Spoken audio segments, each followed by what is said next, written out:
Aujourd'hui, je suis avec Lucie. Salut. Et dans le plus grand confort, nous allons parler corset. Oui, alors on n'en a pas, du coup. Eh ben non, c'est pour ça que les choses vont bien. Allez, c'est la fin de l'intro, je vais expliquer. Lucie, en fait, je t'ai rencontrée, pas pour ça, mais c'est quand même pour ça que tu vas venir, pour Corset de papier, qui est sorti chez Divergence, mais on s'est rencontrés, nous, par l'université. Ouais. Tu es enseignante-chercheuse à Caen. Ouais. Et tu as fait un livre qui n'est pas ta thèse. Du tout. Est-ce que tu peux nous expliquer déjà ce premier mystère? Ouais, et bah, en fait, c'est pas ma thèse, mais c'en est une forme de continuité, parce que c'est quand même plein de remarques que j'avais un peu notées pendant ma recherche de thèse, et que je savais que je ne pouvais pas présenter dans le cadre d'une thèse en littérature, parce qu'on était plutôt sur une analyse sciences des médias, histoire des médias, avec un angle féministe. Ma thèse était déjà un peu ça, mais quand même beaucoup plus avec un fondement de littéraire. Qu'as-tu fait pendant ta thèse? Pendant ma thèse, j'ai étudié les écrivaines journalistes du 19e, donc bon, on n'est quand même pas non plus très loin. Hein, si je le mets du bon côté, voilà. Ça sera plus efficace.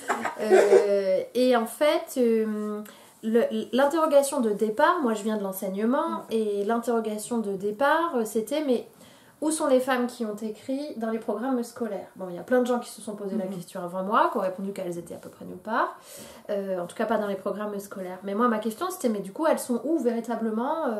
Si elles sont pas dans les études que j'ai faites, si elles sont pas dans ce que j'enseigne, en fait ces femmes elles sont où? Voilà.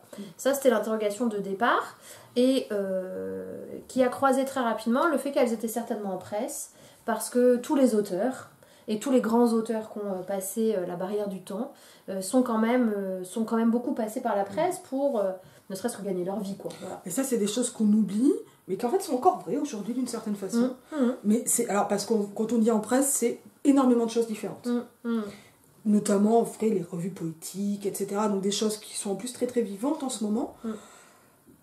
Qui peuvent apparaître sur d'autres médias, mais au 19e siècle, il faut qu'on rappelle peut-être quand même que le 19e siècle, c'est vraiment l'âge d'or de la presse. Ouais. C'est ça, il y a une explosion de la presse à partir des années 1830, à la faveur de plein de facteurs, politiques, économiques, industriels, voilà. Mais en tout cas, ça fait un énorme boom dans les années 1830, et surtout on a aussi vachement changé de régime artistique, c'est-à-dire qu'on est passé d'un mécénat d'Ancien Régime à quelque chose qui n'a plus vraiment valeur à ce moment-là, et en fait il faut quand même matériellement exister. C'est-à-dire qu'il faut manger, par exemple, il faut se ce loger. qu'on vient de faire. Nous on vient de manger, c'était bien. Et que, mais c'est, voilà, Les Illusions perdues de Balzac, c'est quand même une belle représentation de la connivence extrêmement forte des métiers de la littérature et des métiers médiatiques. Et ça dure une 50aine d'années, parce que dès la fin du 19e, déjà, on sent ça se redétache, où il y a une professionnalisation du métier de journaliste très fort à partir des années 1890, où là, hop, ça, bon, c'est plus la même chose. Mais il y a une période, là, comme ça, pendant une 40aine d'années, où l'écrivain journaliste, et du coup, ma question c'était l'écrivaine journaliste, existe, voilà. Et donc, pendant ma thèse, j'ai vraiment étudié ça, c'est-à-dire comment les femmes, elles sont arrivées à essayer de gagner, en tout cas, une forme de légitimité littéraire en passant par la presse. Évidemment, moi, je pensais que c'était la presse généraliste, qu'elles avaient beaucoup investi. Bah non. Bah non, parce que c'était vraiment trusté par les hommes. Ouais. Et... Non, mais quand on parle d'exclusion des femmes de la sphère publique, c'est aussi ce genre de choses. Ah, mais carrément. Et c'est-à-dire que mais là, faut bien imaginer que géographiquement, enfin, je veux dire matériellement, on imagine un A3, voilà, comme on le représente à un journal, et il est divisé en deux. Il y a le haut du journal et le bas du journal. Le bas du journal, c'est je sais pas, ça fait 15 cm, quoi. C'est vraiment un petit tiers sur le bas du journal, et c'est ce qu'on appelait le feuilleton. Et en fait, les seules femmes qui réussissaient à écrire un peu régulièrement, elles étaient uniquement dans le bas du journal. Et le bas du journal, c'est la matière légère.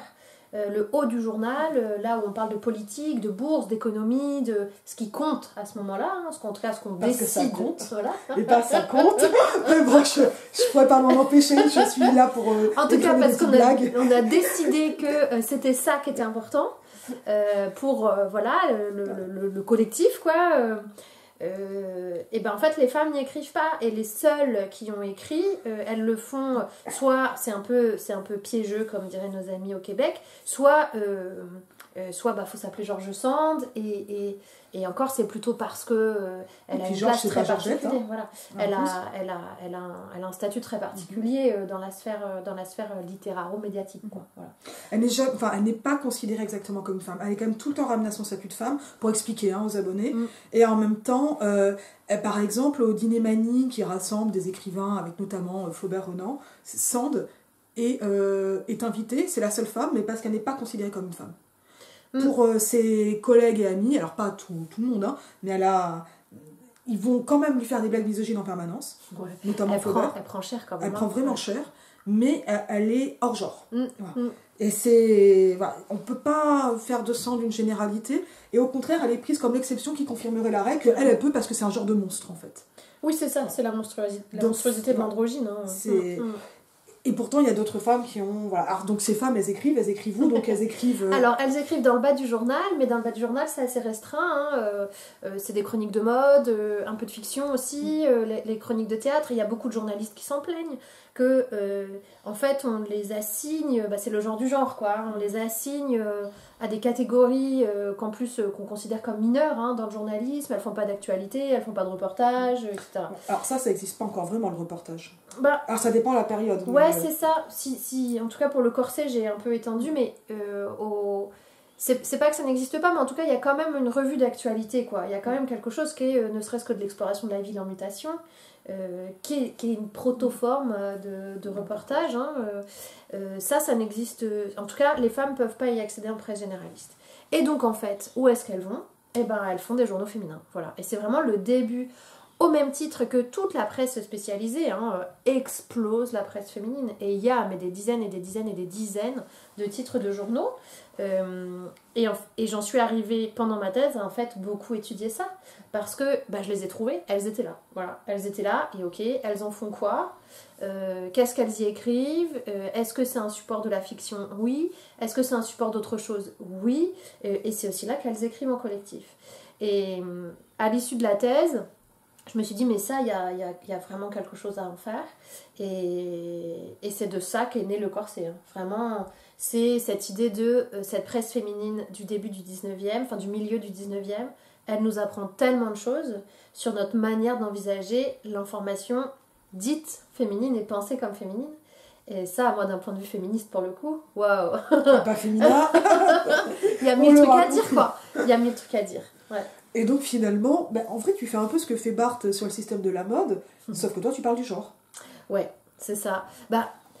Il y a vraiment un critère, on sent bien que la ligne éditoriale de la presse féminine c'est le genre. Et comment être une bonne femme, si on peut dire. Ouais, c'est carrément ça. Et en plus de ça, c'est un genre, en tout cas dans la catégorie du genre, là on va être vraiment sur quelque chose de très précis qui est la morale féminine, c'est-à-dire effectivement le bon comportement pour cocher les cases de la bonne femme. Ouais. Et ça, on peut... Alors moi, il y a quand même un truc qui m'étonne là en tant que 19e-iste, et je t'ai sorti un musée des familles, je vais peut-être le ressortir, c'est que... on va le sortir. Ça, c'est à peu près sur la période du début de ton corpus, des parutions en volume, parce que j'ai pas les journaux que toi tu étudies. Ça peut ressembler à ça. Alors ça, c'est des journaux qui ont quand même pas le feuilleton, etc. dans le musée des familles. Non. Là, on est en vulgarisation globalement, c'est des leçons de vulgarisation avec des illustrés. Je vais le montrer un peu plus haut. Je vais chercher un début de numéro. Alors ça, justement, ça veut ne pas être actuel. C'est un désintérêt que ça a. Et ça s'adresse à la famille. Et globalement, moi, je veux dire déjà sur la division, la segmentation du secteur de la presse. En fait, d'un seul coup, là, en relisant ton livre hier pour... que le déjeune aujourd'hui, je me disais, mais en vrai, le fait même qu'il y ait quelque chose qui s'adresse aux femmes est intéressant. C'est une vraie question.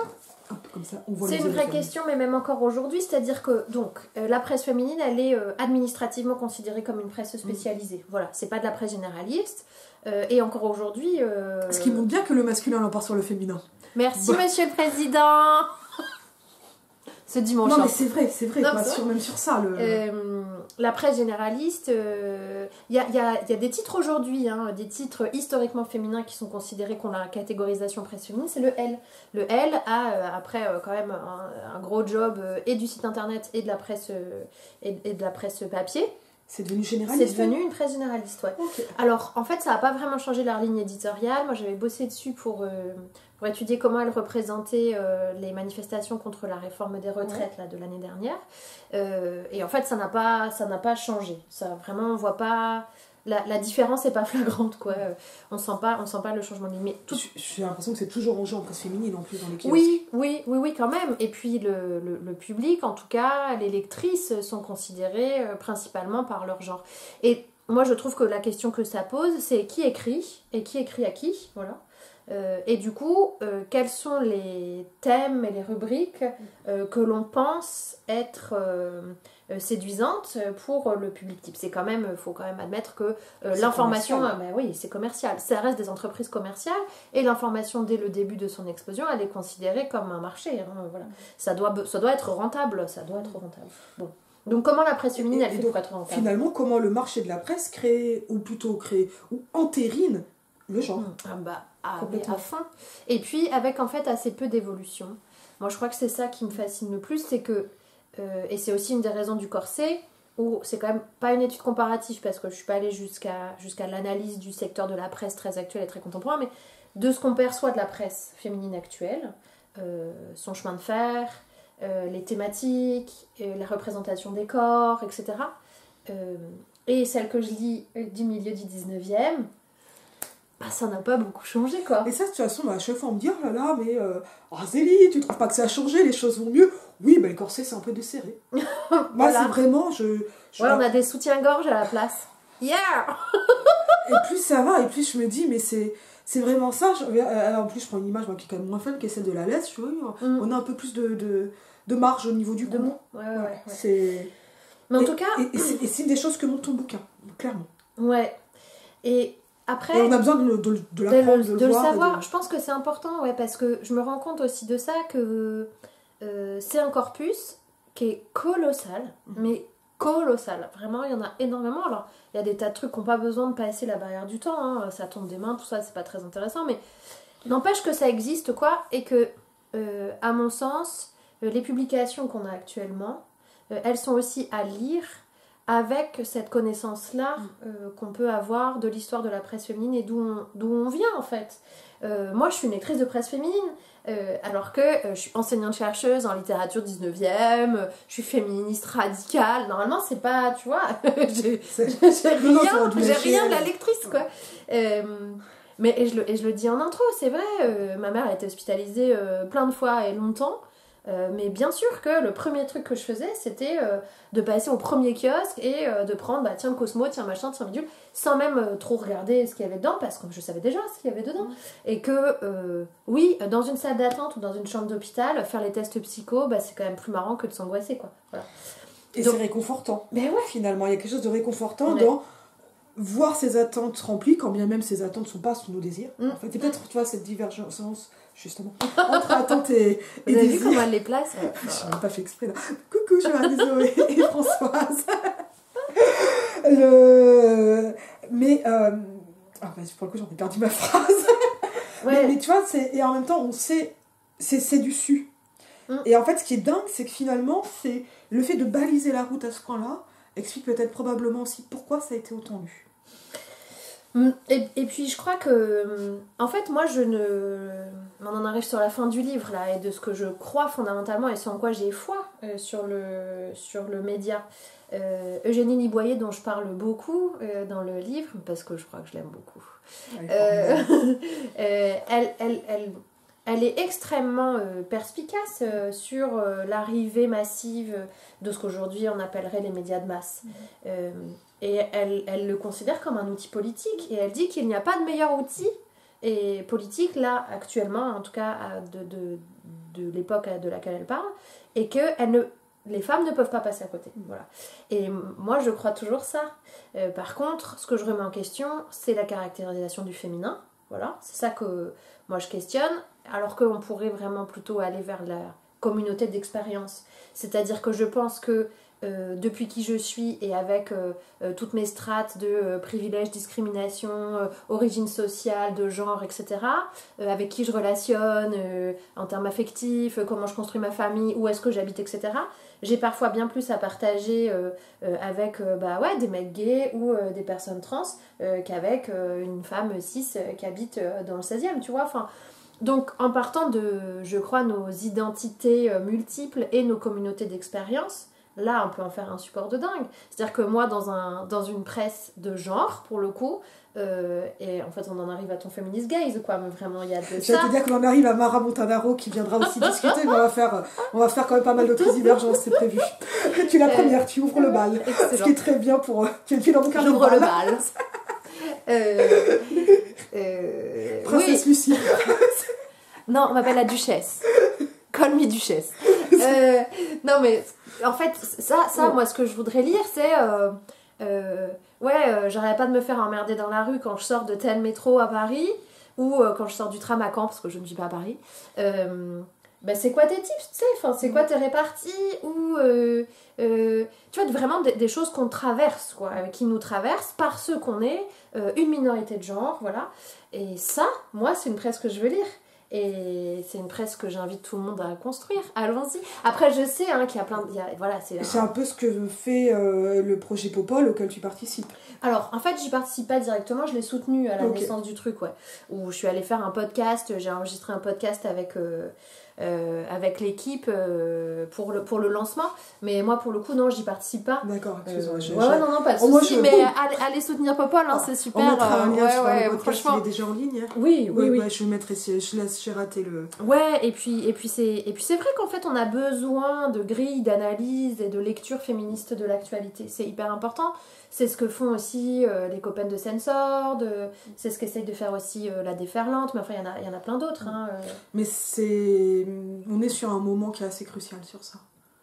Et qui est, je pense, en haut de la vague. J'aimerais bien que la vague tienne. C'est ça. Bon. Je crois qu'on a compris que je suis pas optimiste en disant ça. Je crois qu'on doit aussi beaucoup à Alice Coffin. Pour y arriver. On doit beaucoup à Alice Coffin là-dessus, sur la manière dont elle et à Rokhaya Diallo par exemple, enfin, qui vraiment vont en plus porter ces analyses-là dans des médias qui sont méga hostiles et dans des sphères qui sont méga hostiles. En fait, je crois pour moi, elles ouvrent des portes à fond, quoi, et qui sont méga importantes.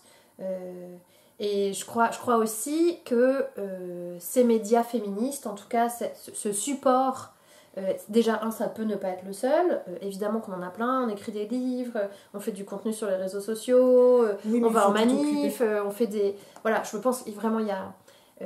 je crois que c'est important ces espaces-là, et c'est important aussi, et je crois que c'est peut-être, à mon sens, la réserve que j'aurais vis-à-vis des contenus réseaux sociaux. Pour moi, l'important, c'est le collectif et la mutualisation et l'expérience collective de l'information. Comment est-ce qu'on écrit de l'information collectivement, à partir de quoi? Parce que du coup, forcément, tu démultiplies les casquettes et les points de vue situés à partir desquels tu lis l'info et tu la retransmets. Et forcément, déjà, t'es vachement en dehors de ta petite sphère privilégiée. Et ça, il faut vraiment faire gaffe à ça. Et tu touches aussi vachement de gens. Il y a comment ça s'appelle, Pour une démocratie déviante, comment s'appelle le livre de la personne qui a créé Média XY, Constanza Spina, qui est justement là publié aux éditions Trouble. Ouais, c'est ça. À un moment, évoque dans un de ses chapitres ce qu'elle nomme le celebritism, donc je crois issu d'une théoricienne états-unienne, et un peu cette réserve en tout cas et cette critique qu'on peut émettre vis-à-vis du contenu posté sur les réseaux sociaux qui ne serait que d'une seule personne. Parce que ces personnes-là ont une audience considérable et à la fois une responsabilité considérable, mais aussi du coup se retrouvent accusées extrêmement vite, quoi. C'est-à-dire que le vent tourne très très vite. Parce qu'on a cette tendance à vouloir des idoles. Voilà. Et à détruire les idoles. Et donc, en tout cas, là, dans l'auteurice évoque l'idée de collectiviser ces pages une fois que ces pages ont atteint une audience trop importante. C'est-à-dire, tu repasses à un collectif de... Ce qui s'est passé avec la page qui avait été fondée par Colline Charpentier et que finalement elle a filé... Enfin, il y a un collectif qui s'est formé pour reprendre le Tape en serre. Tu vois. Et c'est ce qu'a fait Colline. Moi, je trouve ça hyper intéressant. Et je crois que pour le coup, alors attention, ça n'invalide pas du tout le travail, et je sais que c'est un travail colossal que notamment les féministes font sur les réseaux sociaux hein, pour mettre en avant des sujets, pour être dans la transmission, de la pédagogie et tout, c'est hyper important. Ouais, ou des fois le va te faire foutre aussi. Ouais. Mais je crois qu'il a des vertus pédagogiques non immédiates, mais qui peuvent arriver aussi, le stop quoi. Enfin, je l'ai dit vulgairement, mais je pense que ça a son importance. En tout cas, moi dans mes commentaires, je peux être cinglante, mais... C'est vachement important, je crois. Enfin, en tout cas, pour l'instant, ça existe. Mais c'est vrai qu'on peut continuer de penser ces trucs-là. On peut continuer de penser comment est-ce qu'on veut produire de l'information et pour qui. Voilà. Et finalement, dans la presse féminine que tu étudies, dans Corset de papier, parce que je te ramène quand même à ton livre. Là, on parle n'importe quoi. Dans cette fabrique du genre, non, mais c'est hyper intéressant parce que ça permet de comprendre le contexte et la façon dont tu écris, je pense. Tu vois, tout ce que tu viens de développer. On est sur quelque chose qui est de l'ordre de la fabrique du genre par le papier, par la presse. Ouais. Qui commence par l'exclusion de la politique et finalement de l'actualité. Carrément. Alors, mais ça, au départ, c'est vraiment même un régime politique, c'est-à-dire que légalement, la presse féminine étant presse spécialisée, elle n'est pas sujette à ce qui s'appelle le cautionnement. Donc le cautionnement... faut quand même avoir en tête que donc déjà le 19e siècle c'est très long, hein. Y a énormément de régimes politiques qui se succèdent, mais on remet quand même toujours un roi à la fin, parce qu'on est un peu pas malin de fois. En tout cas sur le 19e siècle on n'a pas été que malin quoi, collectivement. Et quand l'explosion de la presse arrive, évidemment que les régimes monarchistes voient très bien quel en est le pouvoir et quel en est l'enjeu. Donc il y a énormément de lois qui régissent la presse au 19e, et ce jusqu'en 1881, voilà. Avec les lois qu'on connaît sur liberté d'expression, etc. La presse féminine, elle n'est pas sujette donc au cautionnement, qui est une loi de censure indirecte économique. Ça fonctionne, je prends souvent cette image-là, mais parce qu'elle fonctionne bien. C'est exactement comme les cautions d'appart qu'on est à louer, c'est-à-dire qu'on est censé donner 2 mois de loyer au cas où on les paierait pas et au cas où on dégraderait l'appartement. Et bah, admettons, on a un ami masculin, parce que nous on pourrait pas... on peut pas parce qu'on serait des femmes. Bah oui, donc on peut être éventuellement directrice de publication, mais pas propriétaire du journal. Bon, on a un bon ami, admettons, qui veut monter un... Tu veux dire un bel ami? Un bel ami. Non, un bon ami, c'est l'inverse du bel ami, justement, qu'il nous faudrait. C'est ça. Qui veut monter, enfin en tout cas, qui monte un journal... Mais qui nous justement aussi, belle amie. Ouais. Là, la place impossible des femmes là-dedans. Ouais. Et donc, qui veut monter un journal, il faut que cette personne règle une somme, souvent d'ailleurs très élevée, très conséquente. Parce qu'on ne prête le micro qu'aux riches ou les presses qu'aux riches. Voilà, l'amener en 48, il dit silence aux pauvres, quoi. Hein, vraiment, il faut donc avoir beaucoup d'argent, et cette somme d'argent, elle est censée pouvoir payer des amendes qui seraient nécessairement émises à l'encontre du journal pour atteinte à l'intégrité du roi. Voilà. Et ça, peu importe les politiques de libéralisation de la presse, en fait, ça reste. Et avec des sommes plus ou moins élevées, jusqu'à ce que l'amener effectivement... C'est le très grand obstacle. Ouais, ça veut dire que tout un chacun ne peut pas monter, en tout cas, par entreprise de presse, voilà. Alors, la presse féminine n'est pas sujette à ça, donc on pourrait se dire youpia. Bah... Non. Parce qu'on pense que la presse spécialisée n'est pas soumise au cautionnement. Donc la presse scientifique non plus, non, etc. La presse pour enfants, la presse de mode n'est pas soumise au cautionnement. Mais donc, moi je me disais, bah attends, mais ça veut dire qu'elle pouvait dire absolument ce qu'elle voulait. Ça veut dire qu'elle pouvait y aller comme elle voulait sur le roi. Ça veut dire que la censure est intériorisée. Et c'est surtout qu'elles n'ont pas le droit légalement d'aborder la politique. Du tout. C'est interdit légalement. Et quand elles s'y essayent, il faut que ce soit extrêmement bien camouflé. Et ou quand elles le font et que ça se voit, elles prennent des procès. Eugénie Niboyer a eu un procès par exemple, parce qu'on s'est rendu compte que c'était elle qui écrivait les articles dans une presse qui était censée être féminine, et qu'en plus de ça, elle y parlait de politique. Donc là... Ça veut dire qu'elle a même perdu sa pension qui lui permettait de vivre, et qu'elle a dû être en exil pendant la majeure partie de sa vie. Ouais. Ça a été effroyable, et elle a essayé de récupérer sa pension parce qu'elle est tombée dans la misère. Toute sa vie sans jamais la récupérer. Non. Enfin, faut le dire, quoi. Concrètement, c'est ça que ça veut dire. C'est-à-dire, et les pensions, quand on dit ça, on a l'impression qu'une pension... Alors, des pensions, ça existe toujours. On l'a vu avec Max Neff, quand la sienne a sauté. Bon, c'est quand même un système qui est plus obsolète aujourd'hui, même si ça existe encore. Mais c'était aussi comme ça que... C'est-à-dire qu'aujourd'hui, ce qu'il remplace pour des écrivains, c'est le système des résidences d'écriture, des ateliers, des trucs comme ça, et maintenant du Patreon. Donc, en fait, on revient à des systèmes privés. Mais c'était... parce que là, en fait, c'est du système...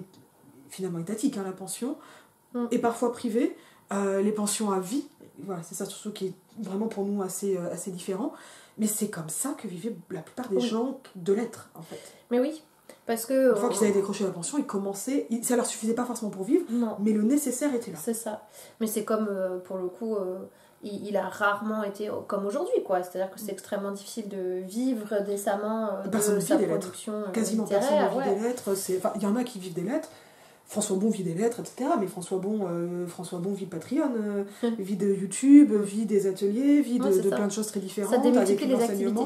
Et c'est exactement la même chose, en fait, au 19e déjà. C'est-à-dire que la plupart sont effectivement journalistes, sont critiques d'art, sont critiques littéraires, font de la revue des théâtres, etc. Ça, c'est vraiment une chose dont matériellement je me rendais pas vraiment compte, on va dire, il y a 5 ans. Et dont je me rends compte de plus en plus, au point que maintenant, en fait, je demande vraiment quel est le métier des gens, mais pas pour savoir quelle est leur activité principale, mais comment ils se démerdent. Tu vois ce que je veux dire? Et je me rends compte qu'aux États-Unis, ils sont quand même très souvent sur les campus, et que c'est moins le cas en France, tu vois, pour les écrivains, etc. C'est beaucoup le cas en France. Ah ouais, c'est beaucoup le cas. Mais c'est moins le cas en France que... Je pense que c'est plus facile d'écrire des livres quand t'es prof que quand t'es caissière, tu vois. Oui, mais moi j'ai dit campus, je dis pas secondaire. Tu vois, je te parle vraiment des campus. Mais oui, mais t'as une telle surreprésentation aux États-Unis des campus dans tout le monde éditorial. Parce qu'en fait, aussi, dès que t'as écrit un bouquin, t'es embauché par une fac pour devenir prof d'écriture créative. Oui, c'est vrai. Tu vois, et c'est un truc qui est assez dingue et qui explique le genre du roman de campus aux États-Unis, qui est aussi lié bien sûr au campus, etc. Mais en fait, t'as cette question financière de qui paie quoi. Mais bon, ça n'a rien à voir, mais ça m'a. Pour en revenir à la politique et l'absence d'actualité dans la presse féminine, voilà, c'est qu'en fait elles peuvent pas, quoi. Enfin, véritablement, elles peuvent pas écrire ça directement. Alors ça, mais moi là où ça me questionne aussi, c'est que qu'est-ce qui est considéré comme politique au 19e? C'est effectivement l'analyse économique, l'analyse de la bourse. Les femmes ne peuvent pas rentrer en bourse, elles peuvent pas rentrer dans le bâtiment même. Elles vont pas rentrer dans la bourse. Attends, elles leur ferait mal. Pardon. N'importe quoi. Bon, en tout cas, l'activité extérieure est considérée comme politique. Et c'est là où on voit aussi l'illustration assez classique de la théorie des 2 sphères qui dit que la sphère publique appartient aux hommes et la sphère privée appartient aux femmes. Et qu'elles vont en fait dresser l'actualité de la sphère privée. Et ça n'est pas moins politique en réalité. Mais ça aujourd'hui on le sait, nous, là pour les femmes qui écrivaient en 1840, c'était effectivement... Ah non, c'était une exclusion, elles le savaient très bien. Ouais, voilà. Et pour la plupart, considéraient ça tout à fait comme injuste. Alors, et c'est pareil, là où c'est intéressant, c'est comment elles se situent par rapport à ça. Au sein même du journal, tu sens qu'il y a des désaccords entre celles qui estiment que de toute façon, d'un point de vue de la nature des femmes... effectivement elles sont censées être dans la douceur du foyer, etc. Et puis t'en as d'autres qui voient bien qu'elles y sont pas par choix au sein de ce foyer et qu'elles y sont même plutôt malheureuses et que c'est même plutôt là que c'est dangereux pour elles. Et ça par contre, moi ce que je trouve assez incroyable, c'est la pertinence d'analyse des violences de genre que ces femmes subissent et qu'elles démontrent. Alors elles n'utilisent pas le même vocabulaire que nous on utilise aujourd'hui, mais en fait les fondements sont déjà là, quoi. Non, elles le savent. Et avec, finalement, pas forcément dans les journaux féministes. Vraiment aussi dans les journaux féministes. C'est-à-dire qu'au milieu du 19e, la distinction, elle est hyper poreuse, quoi. Alors oui, je sais que toi, t'as beaucoup étudié la femme libre, où là, pour le coup, notre analyse contemporaine, évidemment, elle ne peut que voir... du féminisme. Mais oui, du féminisme. C'est un journal de lutte, voilà. Le journal des femmes, par exemple, qui est donc un journal que j'ai pas mal étudié, qui est à l'initiative d'une bourgeoise qui s'appelle Fanny Richaume, dont on sait très peu de choses. Ça aussi, c'est intéressant du point de vue de la recherche, mais il y a du lard et du cochon, quoi. C'est-à-dire que... Attends, ou alors du torchon et des serviettes, pour rester sur un truc très féminin 19e, très manuel de savoir-vivre, où... Il y a vraiment, à mon sens, pas tant des revendications, pas dans le journal des femmes, mais des analyses féministes des situations traversées par les femmes, sur le mariage, le divorce est encore interdit, il est redevenu illégal, merci Napoléon notamment pour son code civil. Bon, et ça, elles savent, elles voient bien, et en fait l'analyse qu'elles font des mariages, que ce soit dans des formes de fiction un peu édifiantes, sur des très mauvais mariages, de très jeunes filles avec de très vieux hommes, parce que le milieu bourgeois veut ça, que ce soit sur les injonctions à la beauté, et à la maigreur, parce que précisément, pour trouver un mari, il faut convenir. Donc, et pour convenir, il faut être cette femme-là qui est maigre, jeune, présentant bien dans les vêtements, quand elle va aller montrer la richesse de son époux. Et silencieuse globalement. Eh ben, bien sûr, voilà. Et ça, je veux dire, c'est là, quoi. C'est déjà là, ça passe par des fictions, ça passe par des articles qui sont pas particulièrement polémiques, mais ça, c'est là. De même sur l'éducation, il y a quand même beaucoup de questionnements autour de l'éducation des filles. Et des petites, mais aussi des ados, et comment est-ce que il faut que cette instruction, elle arrive aussi aux femmes adultes, voilà. Donc, tu vois, ça, on peut pas dire que c'est pas féministe, mais à côté de ça, c'est un féminisme blanc, clairement, c'est un féminisme bourgeois, et à côté de ça, t'as vraiment un manuel de savoir-vivre de la tâche de gras sur ton gant de daim, le patron pour la corbeille de fleurs, et comment surveiller ses domestiques quand elles vont marcher. Là, on est quand même vachement moins sur un truc sympa, quoi. Non, c'est pas international, quoi. Non, et puis... c'est pas comment monter un syndicat, cette partie-là. Non, il y en a, ça existe, mais c'est plutôt, pour le coup, tu vois, la femme libre, et ça va être plutôt Flora Tristan qui va monter des mutuelles, enfin, voilà, c'est... L'international, c'est une idée inventée par l'Union ouvrière, il est là, de Flora Tristan. Voilà. Enfin, l'édition des femmes, évidemment. Flora Tristan, cœur. Ouais. Donc, bon, voilà, mais on est vraiment... on est vraiment sur... et c'est pour ça que je parle pas de journaux féministes, mais... d'incursion en fait féministe au sein et puis finalement de savoirs féministes qui sont pas forcément, etc. Et moi ce qui m'intéresse, et c'est aussi à partir, j'allais l'attraper encore, etc., à partir du livre de Mara Montanaro, c'est aussi cette idée de théorie féministe voyageuse. Et ça, bon, j'attends et de finir le livre et que Mara vienne à son tour, et ça permettra encore de discuter. Et il est violet aussi, mais c'est pour ça que j'avais envie de l'attraper. Et je trouve ça assez chouette d'ailleurs que vous répondiez, parce qu'en fait je trouve que ça se répond bien plus qu'on peut le croire. Et je pense que, tu vois, le passage par les vidéos va vraiment l'expliciter, ça me paraît vraiment important. Et gros cœur sur Mara aussi. Et sur Irénée, que je n'ai pas encore cité, et j'espère qu'elle pourra venir aussi, mais pouf, ça va pas arrêter. Donc voilà, là il y a ça, donc déjà, bon, le féminin, c'est la presse féminine, c'est une exclusion, avec quand même, tu dis, des incursions. Donc peut-être, moi j'ai plutôt employé les mots de savoir, ça vient vraiment de ma formation d'épistémocritique. Des choses qui sont là au moins au niveau des analyses. Peut-être que c'est aussi pour se montrer le monde tel qu'il est, finalement, aussi. Et parce que finalement, ces femmes, elles sont soumises à un truc qui est qu'elles sont, pour caricaturer finalement, il me semble que c'est Balzac, élevées comme des oies blanches jusqu'au mariage où elles sont violées, elles le savent très bien. Et donc elles sont elles-mêmes, en est conscientes quand même pour pas mal d'entre elles, surtout les bourgeoises finalement, parce que ça se passe différemment dans les classes prolétaires. Oui, complètement. Elles savent qu'elles élèvent leurs filles pour qu'elles soient violées par un type qu'elles connaissent pas. C'est ça. Ce qui est quand même, en fait, abominable. C'est atroce. C'est atroce, et les mères le savent, les jeunes filles le savent aussi très bien. Bon, ça, faudrait aller plutôt du côté de l'analyse des journaux intimes des jeunes filles. C'est le jeune qu'on a beaucoup fait l'analyse, et c'est de tout ce qu'il y a d'effroyable et de frustration, mais en fait qu'on va trouver aussi par exemple chez une Marie Barskitchev, plutôt dans les années 1870, quoi, voilà, juste avant la Commune, qui est une jeune fille qui a écrit un journal. Elle est... Tu la connais? Non, je ne sais pas du tout qui c'est. Ah, elle est incroyable. C'est vraiment une jeune fille, elle est artiste. En tout cas, elle a vraiment une vocation artistique. En tout cas, c'est un peu la première influenceuse, moi, je trouve. Parce que, elle est vraiment issue d'une famille bourgeoise aristocrate. Voilà, elle a de l'argent, quoi. Clairement, c'est pas une prolétaire. L'argent et un statut. Ouais, parce que le statut compte énormément, mais on le voit encore aujourd'hui. Être riche parce qu'on a gagné au loto ou être riche parce qu'on a une grande famille, c'est pas la même chose. Bon, elle coche toutes les cases, quoi. Bon, très bien. Et en fait, dès très très jeune, je sais plus à quel âge elle commence son journal, mais son ambition, c'est d'être connue. Et elle sait pas pourquoi. Elle dit pas par quoi elle sera connue, mais elle sait qu'elle sera connue. Alors moi, je vois trop nos ados non, mais de toute façon, je vais devenir influenceuse. En quoi, je sais pas, mais je vais influencer, c'est sûr. Vraiment ça.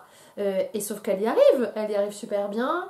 elle va prendre des cours de dessin et elle va s'offusquer du fait de ne pas pouvoir suivre les mêmes cours que ses confrères. Notamment, c'est-à-dire de modèles nus. Voilà, surtout c'est masculin. ça. Le fait qu'elle puisse pas se balader dans les rues comme elle l'entend, parce qu'elle a toujours quelqu'un pour la surveiller. Et la retenir, en fait, pas surveiller, c'est pas juste qu'il y a quelqu'un qui la suit, c'est quelqu'un qui l'empêche. C'est ça, bien sûr. Et en fait, ça, dans son journal, donc en fait, elle sera connue de manière posthume et elle meurt très jeune. C'est hyper triste. Elle meurt très jeune, mais elle est hyper connue depuis son journal intime et qui est une porte ouverte sur une adolescence riche de la deuxième moitié du 19e et avec cette ambition contrainte en fait par son genre qui est trop intéressante. Vraiment, je la trouve incroyable. Je sais plus pourquoi on parlait d'elle. Parce que là, moi, en fait, je voulais rentrer un peu dans le livre, et notamment parce que tu as des approches qui sont quand même assez thématiques, en fait. Si on reprend, donc, la religion, on l'a quand même évoqué rapidement, mais sur ces questions un peu morales, derrière ce qu'il y a, c'est évidemment la religion. Bien sûr. Voilà. Donc on est quand même sur des presses qui sont quand même globalement catholiques. Ah, carrément. Voilà. Et ça se lit, ça se voit, c'est explicite, c'est revendiqué, il se passe pas autre chose, et où en fait, même, il faut se rappeler qu'au XIXe siècle, même dans les familles, on va dire, de gauche, on va appeler l'école des filles n'est pas là, et quand elle est là, elle est catholique, et on laisse les filles au catho. Oui, mais parce qu'en fait, il n'y a pas d'autres offres à ce moment-là. Il n'y a pas d'autres offres à ce moment-là, mais c'est aussi une espèce de négociation étatique pour avoir un consensus avec l'Église que de laisser les femmes, les filles, etc. à l'Église, qui espèrent avoir comme ça une influence morale à l'intérieur des familles. C'est vraiment le raisonnement de l'Église à ce niveau-là, qui voudrait avoir tout le monde, mais qui est déjà contente d'avoir les filles. Et ce sera une des raisons d'explicitation de l'exclusion des femmes aussi du vote politique, en disant qu'elles auront forcément le vote de leur prêtre. Voilà. Mais en même temps, on ne les laisse que là-bas, donc et non de quoi. Et non de leur mari, parce qu'on n'imagine pas qu'elles puissent voter pour elles, globalement. Non, mais c'est ce que ça veut dire. Un chapitre hyper intéressant, faire de la lectrice une cliente, l'invitation à la consommation. Si on va, parce que mais ça, on l'a rappelé en début de vidéo, comment cette presse, quand même globalement aussi une presse de mode. À fond. Alors, il y a la presse de mode qui existe, ça existe, la presse de mode, et la presse de mode, elle est mixte, c'est-à-dire il y a et des hommes, c'est et pour les hommes, et pour les femmes, et pour les enfants. C'est vraiment pour tout le monde. Ça existe, la presse de mode enfantine, par exemple, précisément, mais bon, en tout cas, globalement, c'est... donc il y a des partenariats avec des boutiques et tout. Et ce qu'on retrouve beaucoup avec la presse féminine, les débuts de la publicité, moi je trouve ça extrêmement intéressant d'aller regarder la publicité dans les journaux du 19e, que ce soit vraiment les encarts publicitaires qui apparaissent un petit peu plus tard quand même, mais vraiment ça se voit, ça ressemble à la presse qu'on a maintenant, hein, c'est-à-dire on a vraiment une page qui est remplie de publicité, quoi. Et puis on a déjà les publi-reportages. Voilà, ce qu'on appelait à l'époque les chroniques affermées, c'est-à-dire aujourd'hui on appelle ça de la publicité native, c'est-à-dire la frontière entre ce qu'est de l'article d'information et ce qu'est de la publicité est très poreuse, on ne sait pas trop. Et là, c'est intéressant à regarder parce que des fois, on a, admettons, un article, et puis d'un seul coup, il y a vraiment un sujet de publicité qui intervient, mais tu sais pas d'où ça sort, quoi. Et parfois, c'est beaucoup mieux fait, où par exemple, moi j'ai beaucoup analysé, mais ça c'était pendant ma thèse, les flâneries. Les flâneries de ces femmes et de ces rédactrices au sein des journaux féminins. Et donc les flâneries, c'est vraiment un passage de littérature où on a le flâneur comme ça qui se balade dans la ville et qui montre la modernité, tout ça. Très grand motif de l'époque. Ouais. Et moi j'ai essayé de regarder ce qu'il en était du point de vue des femmes, dans la mesure où on sait que l'espace public leur est pas extrêmement accessible. Et qu'est-ce qu'elles en disent en fait de cet espace public, des rues. Et donc les motifs de flânerie, c'est aussi devant quelle boutique tu passes. Et donc il y a cette balade comme ça, il y a un passage que j'aime vraiment beaucoup et que j'ai beaucoup cité et que je cite dans le livre de Jeanne-Justine Foucault de Pussy, ce nom déjà, et qui fait comme ça une flânerie pour sa jeune lectrice plutôt de province, donc qui lui montre c'est quoi la vie commerçante parisienne, qui va par ailleurs lui dire ne regarde pas vers le Parlement, mais soumets ton regard devant l'église, voilà, bon, ça met texto, Tout est dit, hein, vraiment, voilà, tout est là. Ah oui, non, faut pas chercher les subtilités au 19e. Là, au moins, c'est clair, tu vois, enfin, vraiment, c'est hyper limpide. Et par ailleurs, qui va passer à côté des boutiques sous les galeries du Louvre et lui dire, oh, regarde, ces perles, elles coûtent tant, ça, c'est ce qu'on peut se permettre d'acheter. Et en fait, donc ça passe par une forme de conseil d'achat, mais moi la question que je me pose vis-à-vis de ces conseils d'achat, c'est quels étaient les partenariats commerciaux en fait qu'il y avait derrière. Et en quoi c'est la chronique hein, à fermer, ah, mais c'est sûr, c'est sûr. Et puis après, plus tard, ça prend des formes beaucoup plus évidentes et beaucoup plus claires de... Voilà, il y a des encarts publicitaires ou alors des partenariats. Si vous vous présentez à tel magasin avec cet article, vous aurez tant. Voilà, Oui, ça c'est... Donc ça, et ce que je trouve incroyable aussi sur la publicité, mine de rien, de l'époque, c'est quel produit est-ce qu'on pense nécessaire de faire acheter aux femmes. Et on s'aperçoit que le récit publicitaire, qu'il soit dans une presse de mode masculine par exemple ou dans la presse féminine, c'est pas du tout les mêmes. Du côté des femmes, on a déjà tout ce qui est lié au corps et à la décoration intérieure, mais c'est vraiment les gros points, alors que du côté des hommes, on a beaucoup plus de choses vis-à-vis tu sens quoi, un truc très colonial en fait, investissez dans les chemins de fer, investissez en Algérie, tu vois, bah oui, on y est, hein. Et on est en fond économique, donc, bah ouais, à fond. Donc bien sûr sur l'économie coloniale, mais déjà en plus économique pour rappeler ces deux sphères, et puis ce qui rappelle aussi que les femmes ne possédaient pas leur propre argent quand elles étaient mariées. Et non, pas du tout. Faut le rappeler, hein. Ouais. Elles peuvent pas gagner d'argent à leur nom propre, elles n'ont pas le droit de toucher à l'argent. Non, elles ont pas du tout accès, sauf les veuves, qui était, je pense, le statut le plus enviable. Ouais. Mais contrairement à l'esclave de l'Antiquité qui possède son pécule, à l'esclave de la Rome antique. Non, mais parce que tu vois, par exemple, quand Jacques Trémader, dans le Conseil des femmes de Limoyer, fait des comparaisons avec les ilotes, c'est notamment parce que les ilotes possèdent leur pécule. Alors moi, je suis pas que à l'aise avec cette comparaison parce que... Et je trouve intéressant qu'elle soit antique. Ouais, voilà. Mais il y a quand même... la question de la propriété, je trouve que c'est quand même pas des sorts comparables, quoi. Tu vois, quand tu compares des esclaves dans les dom-tom avec stérilisation forcée, etc. Ouais, voilà, c'est l'Antiquité. Mais parce que Trémader... C'est pas celui de... Parce que c'est une image récurrente, hein. C'est une image récurrente. Mais de toute façon, je vais bosser dessus. Elle existe depuis au moins Condorcet. Ouais. Elle existe de façon très différente. Elle est aussi ultra présente, ça... Capitan le montre dans La nature à l'ordre du jour 1793-1795. En 2 jours, l'esclavage des Noirs est aboli et le lendemain, l'allaitement obligatoire des femmes, enfin des enfants par les femmes, est institué comme obligatoire. Les deux au nom de la même nature. Ouais. C'est ça qui est vraiment étonnant aussi. Ouais. Mais après, avec toute cette question de comment tu peux aussi penser des choses quand ton sort n'a jamais été expliqué ni théorisé si tu ne passes pas par les analogies. Mais ça sera dans le prochain bouquin. Autre chose. Mais c'est une question extrêmement compliquée parce que ce n'est pas la même chose de l'employer aujourd'hui que de le faire au 19e siècle. C'est aussi pour ça que je disais tout à l'heure que quand elles ont des analyses féministes, ça reste des analyses de féministes blanches, dans la mesure où elles sont racistes, quoi. Hein. C'est-à-dire que quand elles évoquent les femmes colonisées... elles ont encore problème avec la colonie. Hein, carrément.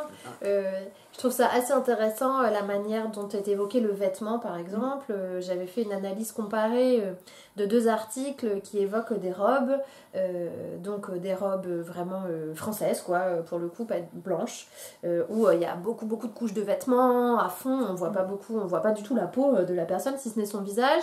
Elles ont des chapeaux, elles ont des coiffes, etc. On va le rappeler, on voit pas les mains. Les mains sont gantées, etc. On voit pas les cheveux. On voit pas les chevilles, bon... ensuite est analysée la manière dont se vêtissent les femmes issues des colonies, notamment en Algérie, où effectivement il y a des femmes voilées, quoi. Et là, on considère que leurs mœurs sont barbares parce qu'ils ne dévêtissent pas leurs femmes. Mais vraiment, c'est dit comme ça, leurs femmes ne sont pas dévêtues. Et c'est dingue parce que pour le coup, le double standard, il est évident, quoi. Voilà. Donc, il faut quand même aussi avoir ça en tête.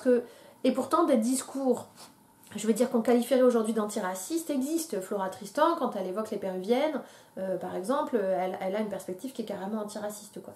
Ce que n'a pas Fanny Richomme, par exemple, dans le Journal des femmes. C'est beaucoup plus... On sent bien que ça...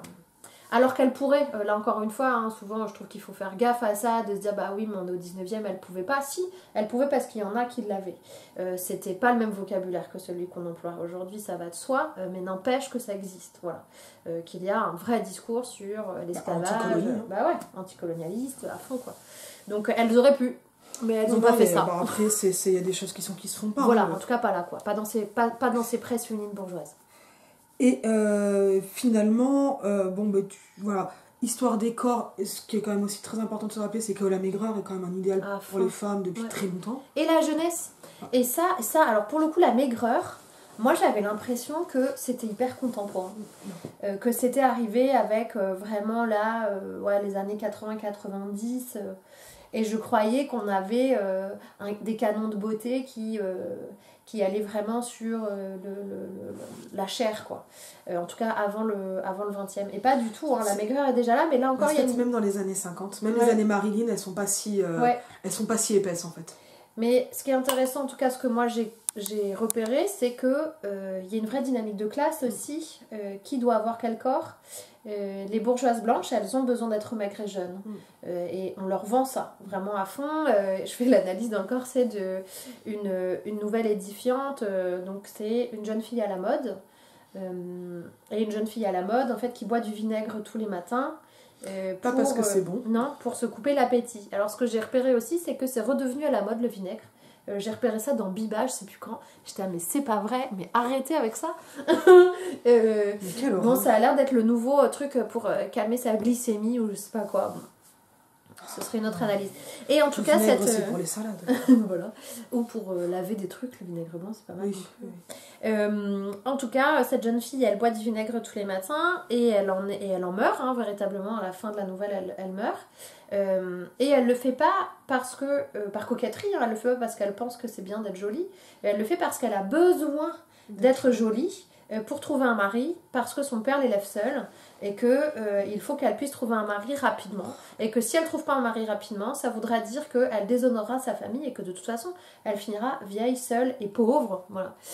Et en fait, elle en meurt, quoi. Voilà, c'est ça aussi qu'on dit.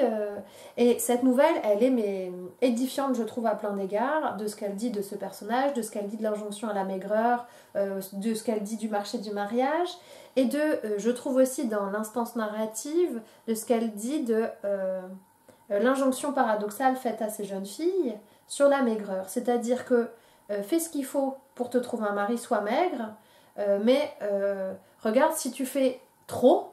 en fait, tu vas mourir et tu es coupable de ça.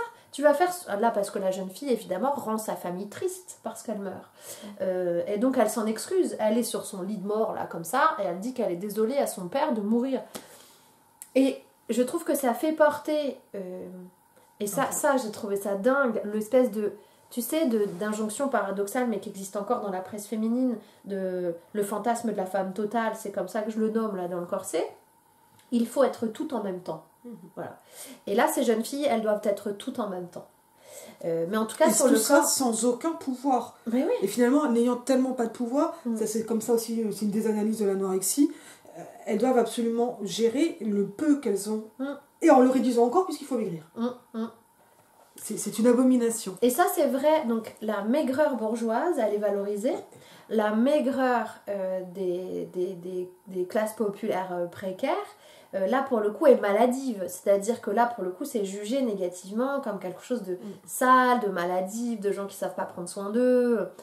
Les parce pauvres, qu'en fait on a besoin que ce soit des gens qui ont une capacité motrice importante pour bosser, c'est ça qu'on est en train de voir, on évalue la marchandise. Et les pauvres, en tout cas ce que moi j'ai repéré, et ça se voit dans les illustrations notamment, que ce soit les femmes issues des campagnes et ou les artistes, elles ont de la chair.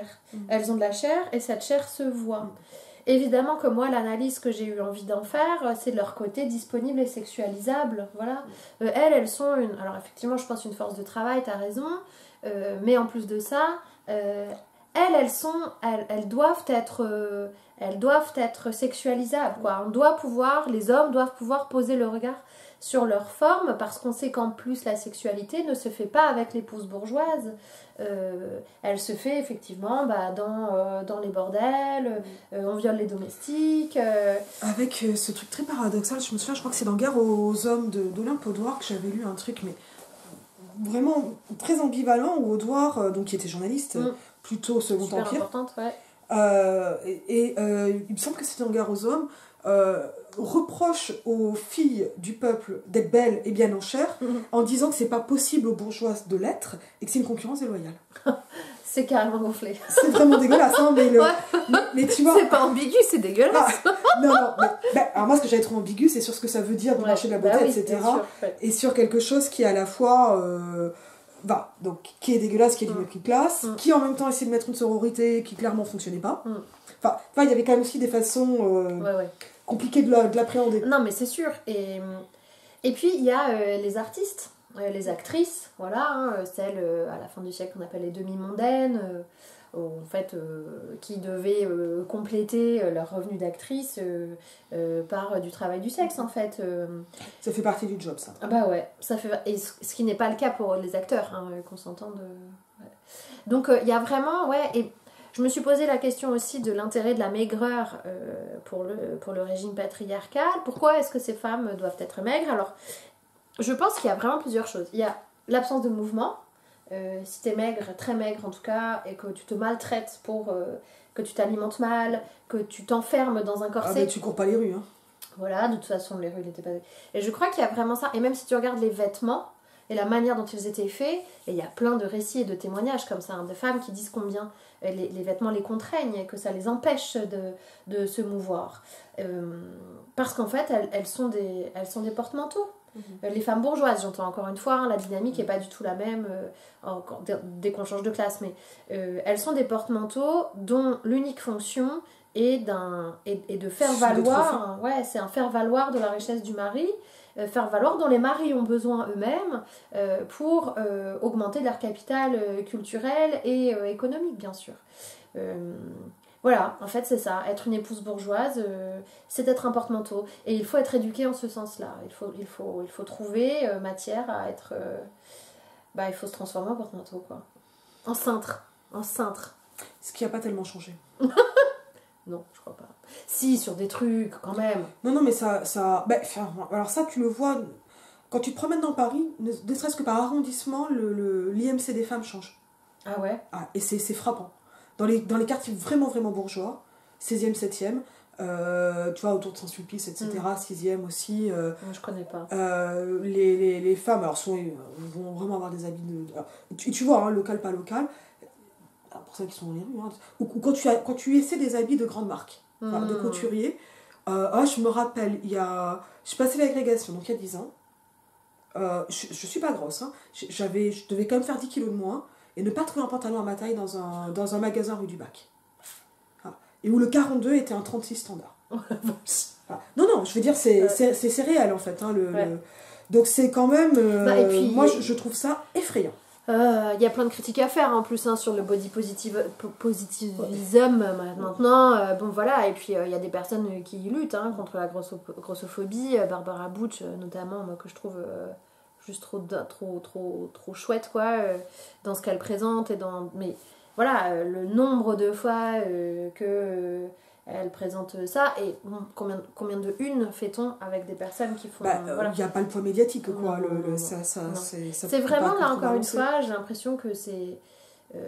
En plus de ça, il y a faire une, et c'est important ces représentations-là quand même, hein, ça, n'en pas douter, c'est important pour les lectrices, c'est sûr. Mais si en fait à l'intérieur du journal tu fais une interview de Barbara Butch et à côté des pilules pour maigrir, tu sais, dans la publicité, évidemment que c'est méga contre-productif et que c'est super hypocrite et c'est vraiment de l'instrumentalisation, enfin bon. Mais ça, les personnes concernées le critiquent bien mieux que ce que je fais là. Hein. Alors il y a quand même aussi un truc là, on va devenir plus méta, enfin je suis d'accord, hein, qui m'interpelle beaucoup dans ton livre, et donc qui est aussi lié à son histoire, que finalement c'est un peu tombé de ta thèse, mais pas tombé des mains. C'est les blagues, la première personne.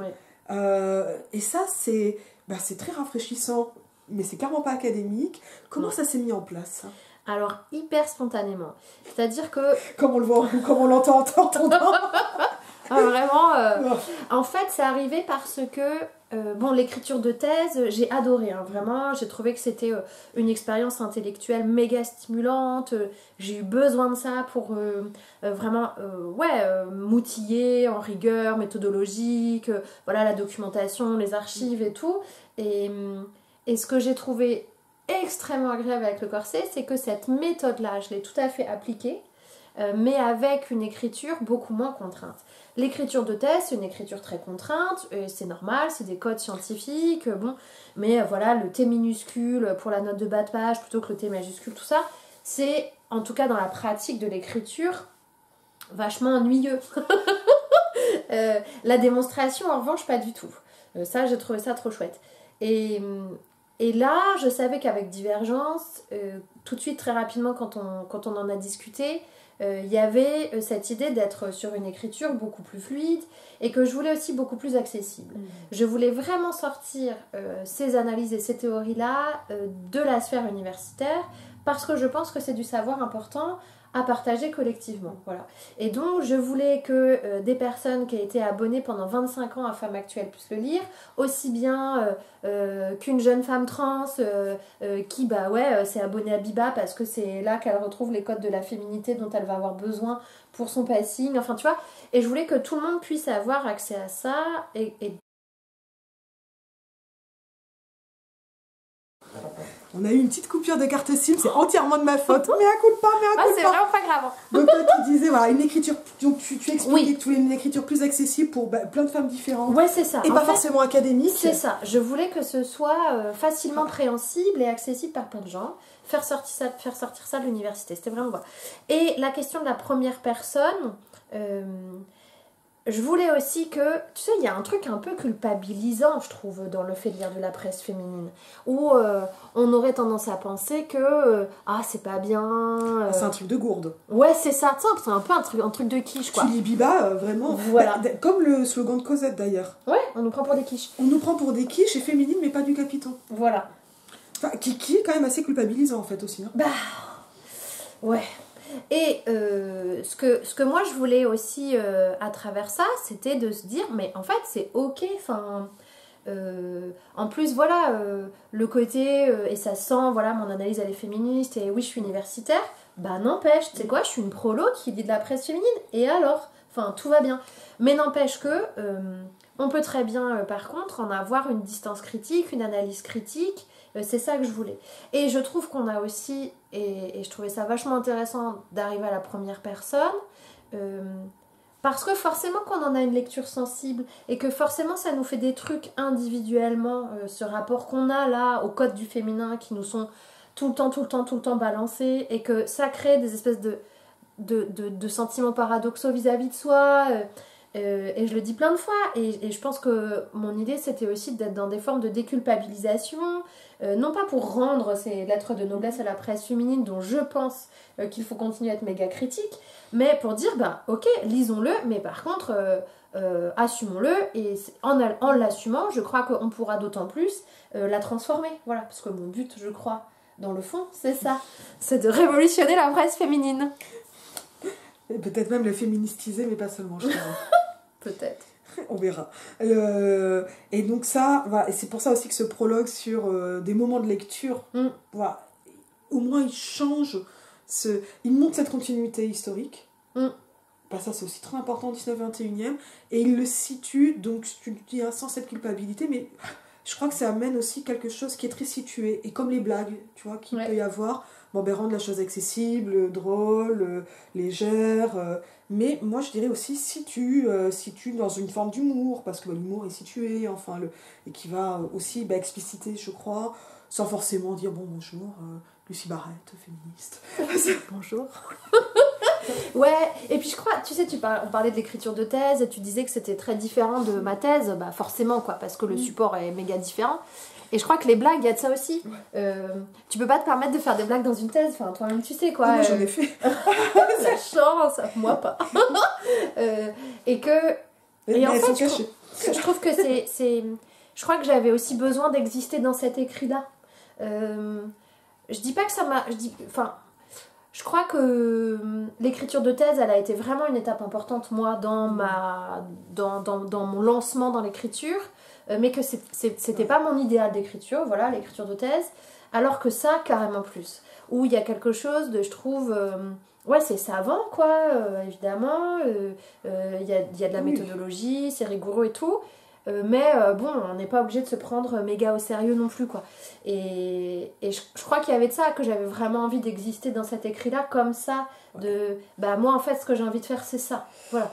Et puis d'incarner le savoir, tu vois, je crois. Et ça, c'est quand même aussi quelque chose, c'est une des raisons aussi pour lesquelles tu es sur la chaîne. Hein.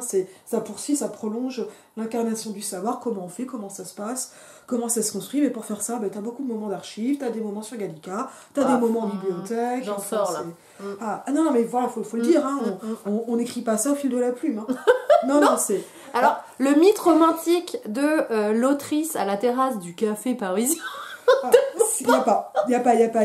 Alors, il y a un moment où, en fait, quand on est vraiment dans le savoir, moi, en tout cas, moi, personnellement, j'écris souvent au fil de la plume, en ayant beaucoup bossé avant, et en mettant les notes de bas de page après. Et puis, je pense que ça dépend aussi carrément de du de type ce de que texte, tu écris. où t'en es, et du moment, etc. Donc, parce que pour des essais, disons, aussi documentés que le tien ou le mien, bien sûr qu'en fait, derrière, il y a une recherche incroyable. Je trouve que la fiction amène encore autre chose. Et... c'est pas moins documenté, c'est marrant là, mais ça va être un peu ma dernière question. Alors je spoil pas. Non, mais la question c'était... Mais alors, Lucie, les projets en cours dont tu voudrais parler? Ouais. Bah, là, je sors de l'écriture d'une fiction. Et que je trouve vraiment... Ah, c'était encore un autre type d'écriture qui m'a régalé, quoi. Ça fait du bien. Ah ouais. Surtout en tant que spécialiste de la littérature. Mais ouais, carrément. Tu vois, de ce... Ouais. Et en fait, je me suis dit, en l'écrivant... Bah, je pense que j'ai fait tout ça. Je pense que je suis allée moi aussi gagner de la légitimité et un sentiment de légitimité surtout par l'université, etc. Que maintenant je me sens plus assise là-dedans, dans mon écriture et tout. Et avec le corset qui a bien marché. Très belle revue de presse. Ouais. Et là, l'écriture de la fiction... Waouh, j'avais l'impression de carrément ouvrir les fenêtres, quoi. Tu vois, il y avait un truc beaucoup plus fluide. Oh, c'est magnifique parce qu'en plus, la presse féminine, une fenêtre ouverte pour les lectrices et les rédactrices.